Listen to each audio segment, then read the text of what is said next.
Hallihallo, willkommen zurück zu Crisis Core Final Fantasy VII.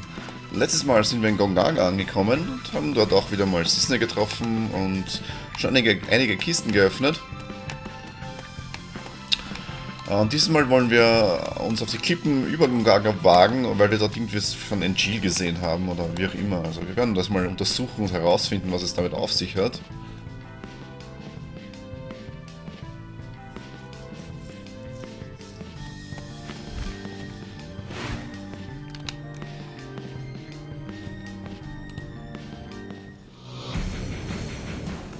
Aber nicht bevor es noch zu einem Bosskampf kommt, wobei das wirklich, genauso wie vorher, nicht so wirklich ein extremer Bosskampf ist, sondern ja,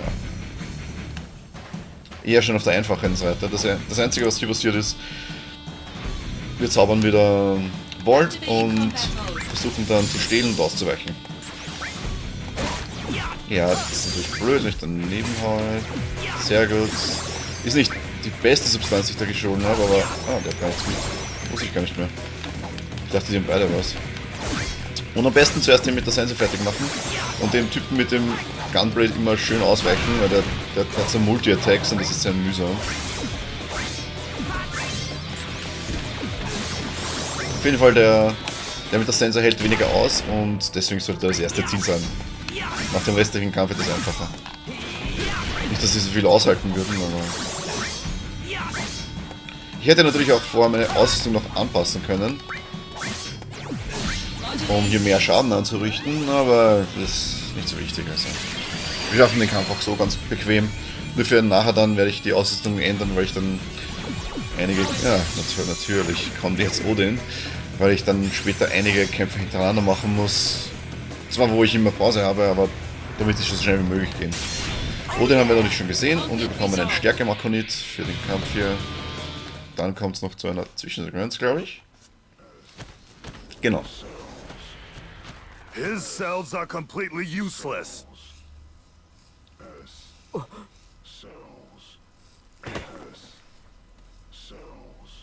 You are a former member of Soldier. Your cellular structure has already mutated. Hollander, you did it to yourself. Yes. After nearly being killed by Genesis. It was really all I could do to survive. I merely borrowed some cells from Genesis. You know you're degrading. Indeed. But there is still some hope. Cells. Cells. The gift of the goddess. A pure S cell sample will stop the degradation process. Pure? There are two of you. On the run. No. One is a former soldier operative, the other an infantryman. That infantryman carries within his body the last pure S cells in the world. Hey! Do you know the verse in Act 4 that leads into the final act? Of course not. Legend shall speak of sacrifice at world's end. The wind sails over the water's surface, quietly, but surely. Enough about sacrifices and endings. I don't want to hear it. You don't understand the beauty of these words. How tragic. I'm not surprised. Even I didn't understand all of it. The greatest mystery behind the gift of the goddess? The water's surface. And the answer I have arrived at is the life stream. What? There are various theories regarding the missing final act. However, only my theory is correct, and I will prove it to you. No, that won't be necessary.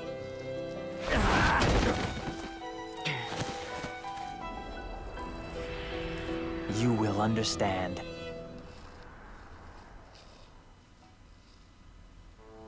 Jetzt trifft das Spiel etwas in die Philosophie über, muss ich ganz ehrlich sagen. Also ich habe das, was er jetzt erwähnt hat, zum Schluss selber noch nicht ganz genau verstanden, aber vielleicht habe ich ja noch eine Erleuchtung. Auf dem Weg zurück jetzt, erstens wollen wir unsere Ausrüstung anpassen. Und das Kopfhorn brauchen wir nicht mehr, da können wir einen Hyperreif reingeben und da geben wir noch Schienenprotektoren rein. Der Rest müsste so passen, dann machen wir etwas mehr Schaden, das ist ganz gut. Und wir müssen nämlich hier jetzt 7 Zufallskämpfe absolvieren. Das sind meistens entweder solche Roboter oder so die von den kleinen Schlangen, Eidechsen ähnlichen Typen da. Also die Gottesanbeterinnen, die 3, die da kommen, das könnte auch als Zufallskampf kommen. Aber wir wollen auf jeden Fall 7 von den Zufallskämpfen absolvieren. Und dann wollen wir erst rausgehen aus diesem Gebiet. Weil dann kommt es zu einem Minispiel und bei dem Minispiel bekommen wir wahrscheinlich eine Substanz, die... Ja, schauen wir mal, ob es sich ausgeht. Also, ich werde jetzt hier noch 5 Kämpfe absolvieren und dann treffen wir uns hier beim Wasserfall nochmal. So, ich habe jetzt insgesamt 8 Kämpfe bestritten, einen leider unabsichtlich. Aber es geht trotzdem, also man muss nur 7 oder mehr Kämpfe quasi bestehen. Dann kommt man hier zum Wasserfall und wenn man Richtung Ausgang läuft, dann gibt es hier noch eine kurze Zwischensequenz, da sagt... Säcker, hört ein Geräusch und dann kommen vom Wasserfall runter irgendwelche, wir sehen es gleich, also so Kisten runtergefallen, wo auch immer das herkommt. Und er fragt sich, ob dann natürlich noch mehr runterkommen. Ich würde sagen, natürlich.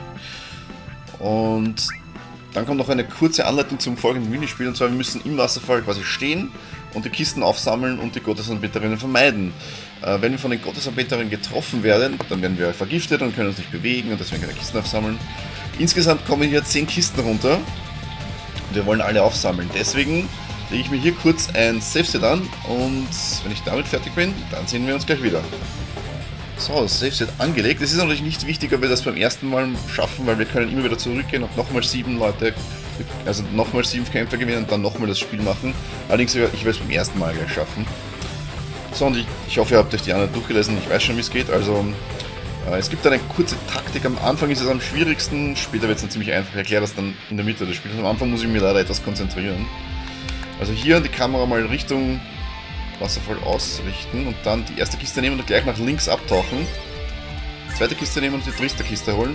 Das ist deswegen ziemlich wichtig, weil wenn man die Gottesanbeterin auch nur berührt, wird man schon vergiftet und man verpasst mindestens eine Kiste. Und in der Mitte stehen bleiben zwischen den beiden Gottesanbeterinnen geht zwar, ist aber sehr, sehr heikel. Also es ist schwer abzuschätzen, wo die genau ihre Fänge ausstrecken. Deswegen habe ich jetzt so gemacht, dass ich immer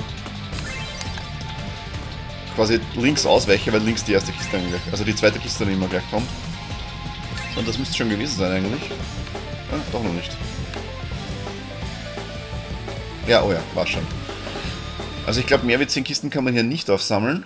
Und wie gesagt, wenn ihr nicht 10 Kisten schafft, dann einfach rausgehen aus aus dem Gebiet, nochmal kurz reinkommen, nochmal die 7 Kämpfe kämpfen und dann nochmal das Minispiel machen. Je nachdem, wie viele Kisten man jetzt hier aufgesammelt hat, bekommt man pro Kiste 300 Gil, das heißt insgesamt habe ich jetzt 3000, weil ich 10 hatte. Und dann bekomme ich einen Koboldschlag, das ist die Substanz, die ich letztes Mal schon erwähnt habe. Ein Elixier, eine High Potion und ein X-Potion. Genau. Und mit diesem Koboldschlag, ich sag schon Goblin Punch, schauen wir uns mal an, was wir damit anstellen können. Wo ist jetzt der Speicherpunkt? Ich will nämlich speichern hier im Rückweg noch irgendwo. Ja, das ist weiter hinten, glaube ich. Ja. Genau, auf der rechten Seite müsste der Speicherpunkt sein. So, speichern wir mal hier. Dann versuchen wir Folgendes. Was wollte ich jetzt versuchen? Ah, genau, ich weiß schon. Erstens kaufen wir ein, wie schon erwähnt, im Geheimagentenbedarf. Einmal, es ist egal welcher von den 6 ich nehme. Ich nehme halt einfach mal 8 Streich. Dann schauen wir aber mal, ob wir dafür überhaupt genug SP haben.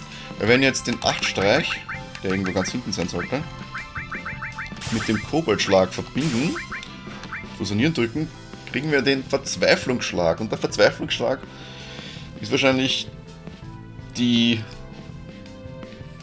sage ich, die stärkste, ist wahrscheinlich momentan die stärkste Materia, die wir haben können. Ich überlege gerade, das Problem ist, ich brauche nämlich vom Koboldschlag, geht jedes Mal, wenn ich den Koboldschlag eine Grad erhöhe, wird ein anderer Schlag daraus. Und bis zur Stufe 8 gibt es, glaube ich, 2 Zwischenstufen. Es gibt Koboldschlag, dann gibt es Guildschlag und noch einen anderen Schlag und dann kommt der Verzweiflungsschlag.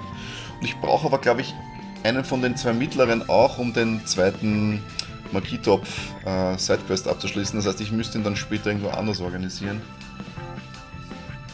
Machen wir so, ich mache kurz Pause und schaue, ob ich den woanders auch bekommen kann, den Koboldschlag, weil wenn es nicht geht, dann muss ich hier den Verzweiflungsschlag, ich kann ihn zwar herzeigen, aber ich muss ihn dann wieder zurück, das Save quasi zurückverwandeln, weil ich sonst den mittleren nicht bekommen würde. Aber ich melde mich gleich nochmal.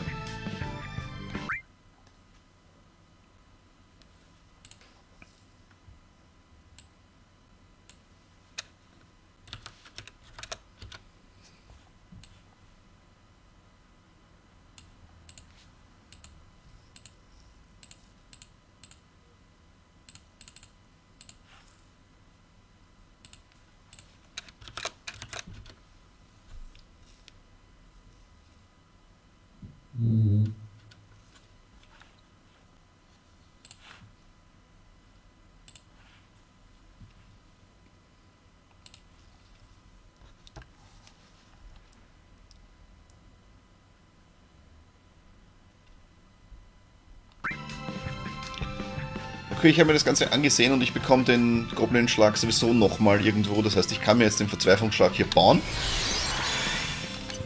Ich werde ihn gleich mal ausrüsten. Ich glaube, der hat plus Stärke, oder? Schauen wir mal kurz. Ja, der hat plus Stärke. Da werden wir wahrscheinlich auch unsere Stärke dann drauf fusionieren in der Zukunft dann. Allerdings muss ich jetzt schauen, wie ich das genau mache.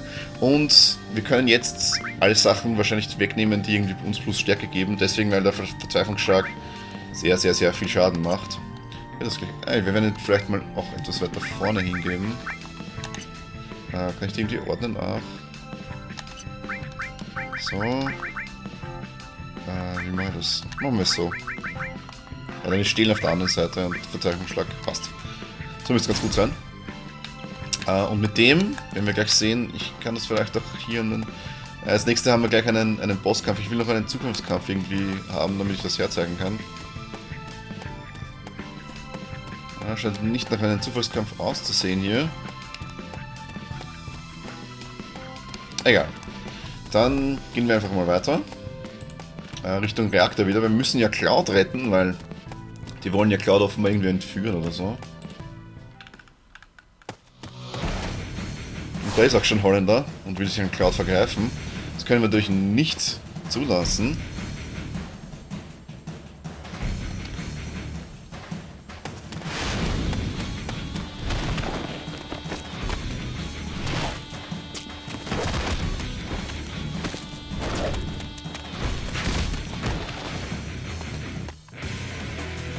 Hey.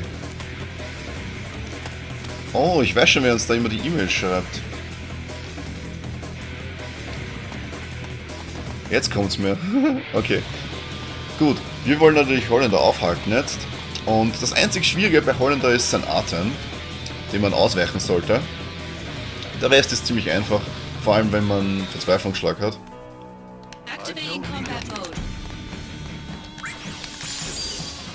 Dem sollten wir ausweichen. Ist das so gut wie möglich? Nein. Okay. Ist egal. Aber wir sehen, Verzweiflungsschlag macht schon ganz schön viel Schaden. Und zwar ganz genau 10.000.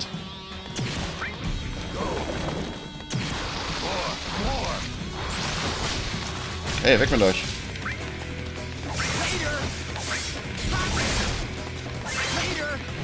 So, einfach die Würmer mal wegmachen und dann wieder mit Verzweiflungsschlag drauf. Ich habe leider ich bin dem Atem nicht ordentlich ausgewichen, deswegen habe ich jetzt, wie heißt's?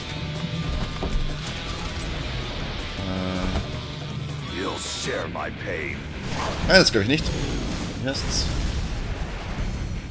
Fluch drauf natürlich. Ja. Ups. Sollten wir nochmal Vita nehmen. Und dann könnten wir auch ein Heilmittel nehmen. Da sind wir nicht wieder ganz okay. Nicht, dass er uns jetzt nochmal trifft. So, Verzweiflungsschlag. Ah, er ist unverwundbar gerade. Macht nichts, jetzt nimmt er Schaden.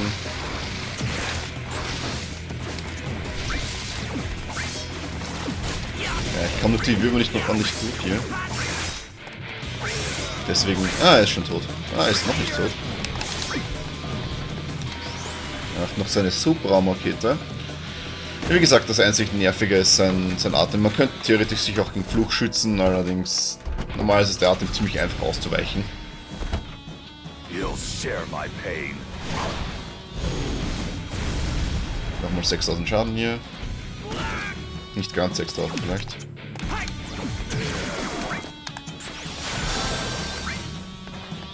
Er heilt sich auch immer wieder, allerdings hilft ihm das nichts, weil wir sehr, sehr viel Schaden machen. Mit unserem Verzweiflungsschlag hier. Das heißt, wir brauchen jetzt im Prinzip gar keine Plus-Stärke-Items mehr anziehen.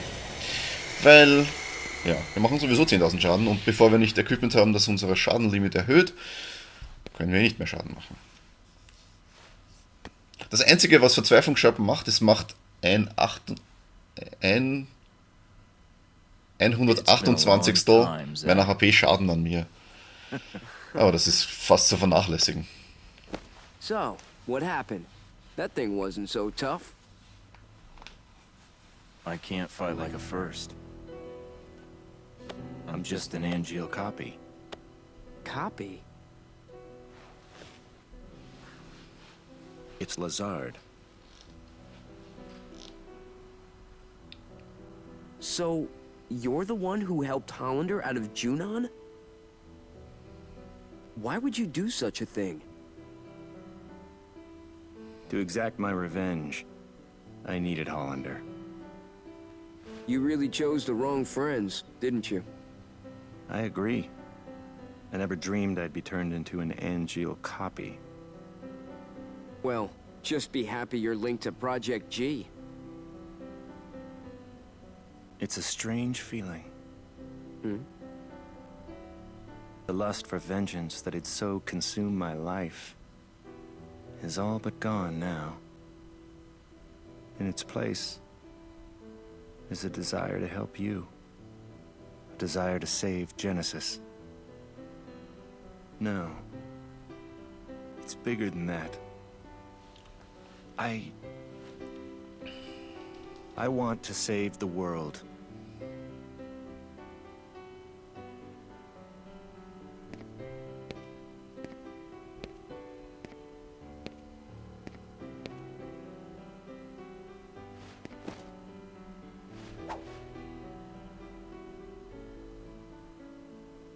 Nothing strange about that. Angeal lives inside you.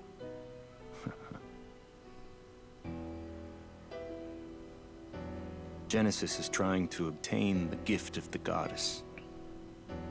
But what is it exactly? No. Whatever it is, he must be stopped. I just don't understand what he's talking about at all. What should I do? Angeal may show us the way. Perhaps. Maybe. I hope so, Director.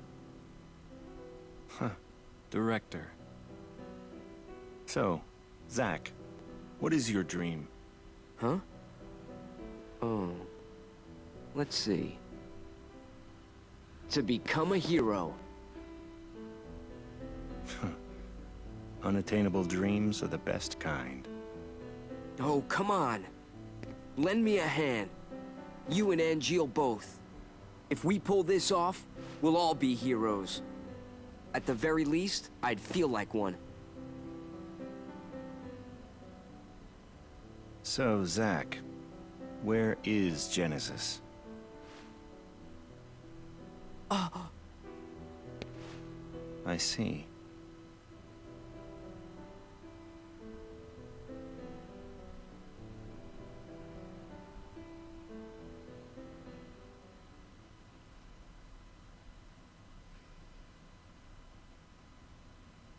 Und das war's auch schon mit dem 10. Kapitel und damit vorletzten Kapitel bei Crisis Core Final Fantasy VII. Wir speichern hier wieder. Und natürlich sollte einigen von euch schon klar sein, wo die Reise jetzt weiter hingeht, nachdem Zack ja ganze Zeit den Apfel in der Hand hatte. Wer es nicht weiß, einfach nächstes Mal sehen. Für diese Folge, wenn es euch gefallen hat, Daumen hoch, ansonsten Daumen runter. Ihr erreicht mich über Twitter, hier auf YouTube oder ja, sonst auch irgendwo, keine Ahnung. Und bis zum nächsten Mal.